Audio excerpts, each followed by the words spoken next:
World.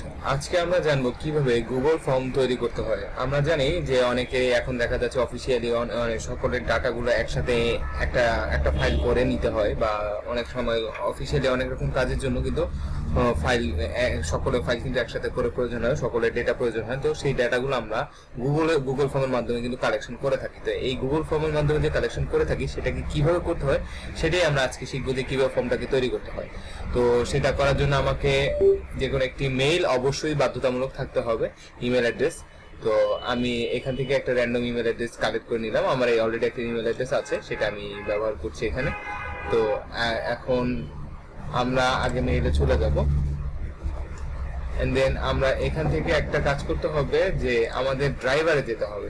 ড্রাইভারে যাওয়ার জন্য আমরা তেমন প্রেশারের কোনো কাজ নেই। আমরা সরাসরি আমাদের জিমেলে চলে আসলাম।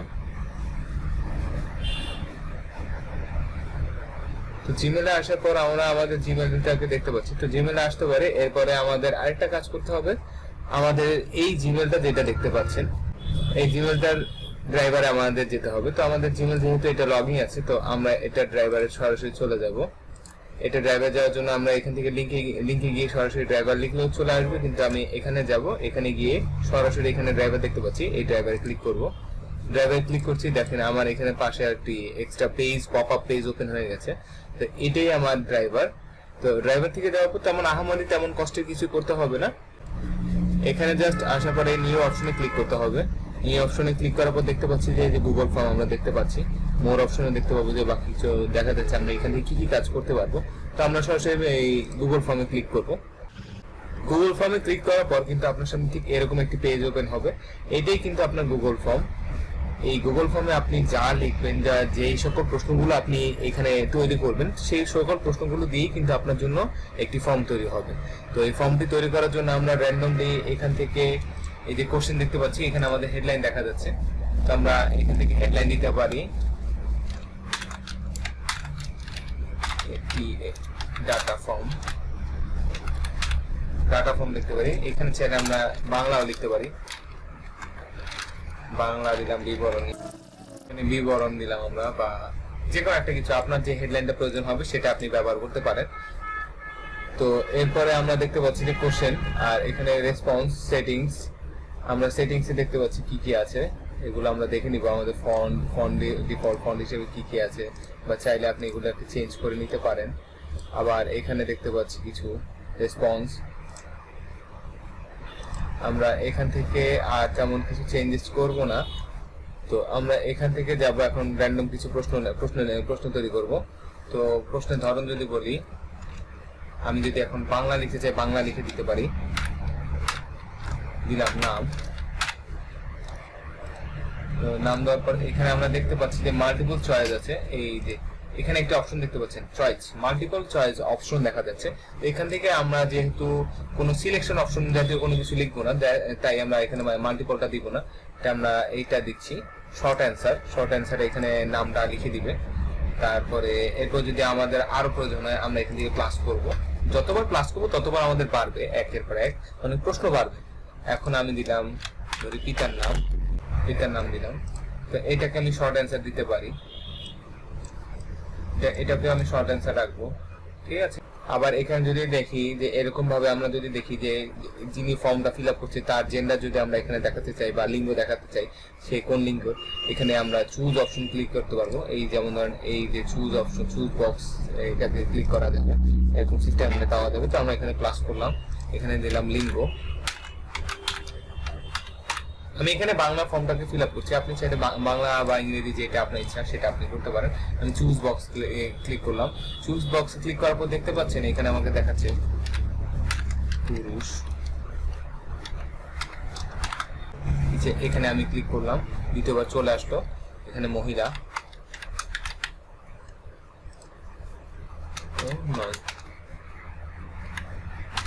না, আমি চাইলে আরো দিতে পারি। তা আমি এটা দিলাম। এটা দেওয়ার পর আমি যদি চাই আর কোনো কিছু দেওয়া লাগবে কিনা, যদি বলি মোবাইল নাম্বার একটা তৈরি করতে পারি আমি। হ্যাঁ, তো মোবাইল লিখলাম, মোবাইল দিলাম।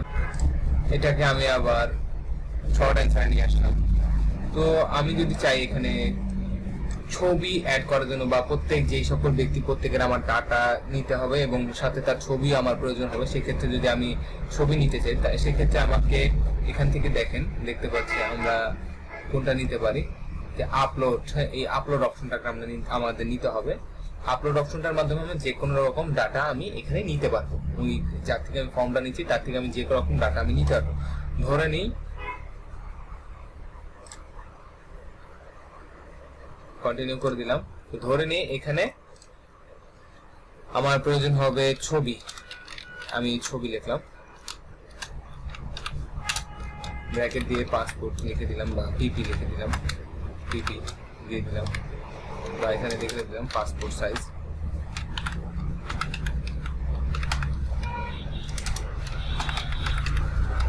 পাসপোর্ট সাইজ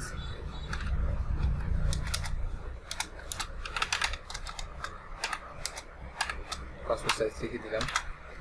আবার যদি বলি তার জীবন বৃত্তান্ত আমার প্রয়োজন হবে বা তার চেয়ারম্যান সার্ভের প্রয়োজন হবে বা এনিথিং যে কোনো কিছু প্রয়োজন হবে, সেক্ষেত্রে সেটা আমার এখানে আমি সেটাও লিখে দিতে পারি। তো এখন এখানে আমরা দেখতে পাচ্ছি একটি ডায়লগ বক্স আছে, এই ডায়লগ বক্সটা আমরা একবার পড়ে দেখবো। তো এখানে লেখা আছে always only specific file type. তো এখানে স্পেসিফিক ফাইল টাইপ আমরা কোন ধরনের ফাইল আমরা নিতে চাচ্ছি, সেই ক্ষেত্রে যদি আমি সেটা দেখিয়ে দিতে চাই যে আমি শুধু ইমেজই নিব বা পিডিএফ নিব বা ভিডিও ফাইল নিব, আমি যে ধরনের ফাইল আমি তাই আমার এই ফর্মটার সাথে নিতে চাচ্ছি সেটা আমি এখানে উল্লেখ করে দিতে পারি, বা এটা না দিলেও চলবে। তো আমি এখানে স্পেসিফিক উল্লেখ করে দিলাম যে আমি ইমেজ নিব। তো দ্যাটস ওয়াই আমি এখানে ইমেজটাকে সিলেক্ট করে দিলাম। আমি এটা না দিলেও ফাইলটাকে নিতে পারবো, ডকুমেন্ট আকারে নিতে পারবো। আমি এখান থেকে ছবি নিব, সেহেতু আমি এটাকে সিলেক্ট করে দিলাম। তারপরে এই ছবিটার সাইজ কত হবে, আমি কত পিস আমি ছবি নিব বা কত পিস ডকুমেন্ট আমি তার থেকে নিব। তো আমি এখানে দিয়ে দিলাম একটা ছবি, আমি একটাই নিব। আর ছবিটার সাইজ কত হবে, 1 MB হবে বা 10 MBর মধ্যে হবে। ছবিটা আমি 1 MBর মধ্যে নিব। এই ক্যাটাগরি অনুপাতে আমি এটাকে রেডি করলাম। রেডি করার পর আমার এখানে কাজ শেষ। তো এইরকম আমরা করতে পারি। এছাড়াও আমরা আরেকটা কাজ করতে পারি, সেটা হলো এখানে যদি আমি প্লাস করে দেখতে চাই যে এখানে আর কি কি অপশন আছে, ডেট টাইম এইগুলো আমরা অ্যাড করতে পারি। মানে কোন ফর্মটার জন্য একটা তারিখ একটা সময় সেট করতে পারি। তারপরে এখানে বক্স, এখানে আরো অনেক কিছু আছে যেটা আপনার প্রয়োজন হবে, সেগুলো আপনি ওই অনুপাতে আপনার যা যা প্রয়োজন হবে সেগুলো আপনি দেখে আপনি আপনার মতো করে সিলেক্ট করে জাস্ট মডিফিকেশন করে নিলেই হবে আপনার মতো করে। যেহেতু আমাদের এখন কাজ শেষ, তো এই ফর্মটাকে আমাদের পাবলিশ করতে হবে। পাবলিশ করার আগে আমরা রেসপন্স দেখবো। এখন যদি আপনাদের প্রশ্ন আছে রেসপন্সটা কি, রেসপন্সটা মূলত হলো যে এই যে ডেটাগুলো আসবে, এই ডেটাগুলো কোথায় আসবে সেটাকে ডেটাগুলো দেখার জন্য তো আমাদের কোনো একটা ফাইল বা ডিভাইস লাগবে। তো এটার জন্য আমাদের একটা ডিভাইস হলো যে এখানে আমরা একটা এক্সেল ফাইল রেডি করব। এক্সেল ফাইলটাকে একটা যে কোনো একটা নাম দিই, নাম দিলাম ফর্ম দিয়ে একটা নাম দিলাম, নাম দিয়ে এটাকে আমরা সিলেক্ট করলাম। এখন আমরা এটাকে ক্রিয়েট করবো। এখানে আমরা একটা ফাইল ক্রিয়েট করলাম। এখন যে ডেটাগুলো থাকবে সম্পূর্ণ ডেটাগুলো এই এক্সেল শিটে গুগল শিটটার মধ্যে আমাদের এসে জমা হবে। অলরেডি দেখতে পাচ্ছেন এখানে একটা শিট আকারে দেখা যাচ্ছে। তো এখানে আমরা এখন এখানে আপলোড করেছি বা যে সকল কিছু আমরা এখানে দিয়েছি সব আপলোড করব। এই ফর্মটার মধ্যে যে সকল কিছু আমরা আপলোড করবো সবকিছু এখানে এসে জমা হবে এবং এই ফাইলটার মাধ্যমে সকল ফাইল আমরা দেখতে পাবো। মানে যিনি আর কি এই ফর্মটাকে সকলকে প্রদান করবে তিনি এই ডেটার মাধ্যমে সকল ফাইলগুলো কালেক্ট করবে। এবং মোস্ট ইম্পর্টেন্ট কথা, যদি এখানে ছবি দিতে হয়, ছবি আপলোড করতে হয়, যে যিনি আর কি ফর্মটা ফিল আপ করবে তাকে অবশ্যই একটা জিমেল অ্যাকাউন্ট থাকতে হবে। জিমেল অ্যাকাউন্ট থেকে কিন্তু সে ছবিগুলো আপলোড করতে হবে। যদি তার জিমেল অ্যাকাউন্ট না থাকে সে তাহলে এই ছবি আপলোড করতে পারবে না, আর উনি এই ফর্মটা ফিল আপ করতে পারবে না। আর যদি ছবি ছাড়া যে কোনো ফর্ম ফিল আপ করতে হয় সেক্ষেত্রে আপনার ওই ব্যক্তির কোনো প্রকার জিমেল অ্যাকাউন্টের কোনো প্রয়োজন হবে না, কিন্তু ছবি আপলোড করলে ওনার জিমেল অ্যাকাউন্টের প্রয়োজন হবে। তো এখন আমরা একটা র্যান্ডমলি যদি যে কোনো একটা জায়গায় আমরা এটাকে পাবলিশ করি, যদি এখন আমরা পাবলিশ করছি, যে পাবলিশ করলাম, এই দেখতে পাচ্ছি আমাদের সামনে একটা ইউআরএল চলে আসছে। এই ইউআরএলটা দিয়ে কিন্তু আমরা এটাকে পাবলিশ করতে পারবো, বা এটাকে আমরা এই ইউআরএলটা যেখানে আমরা পাঠাবো তার মাধ্যমে কিন্তু আমরা এই ফর্মটাকে ফিল আপ করতে পারবো।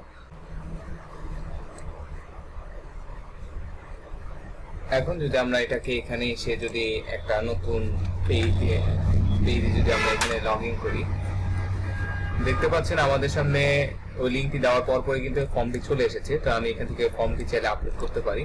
তো ফর্মে আমি যা লিখবো, ধরেন আমি এখানে লিখে দিলাম, ভাবি যে যা লিখলাম।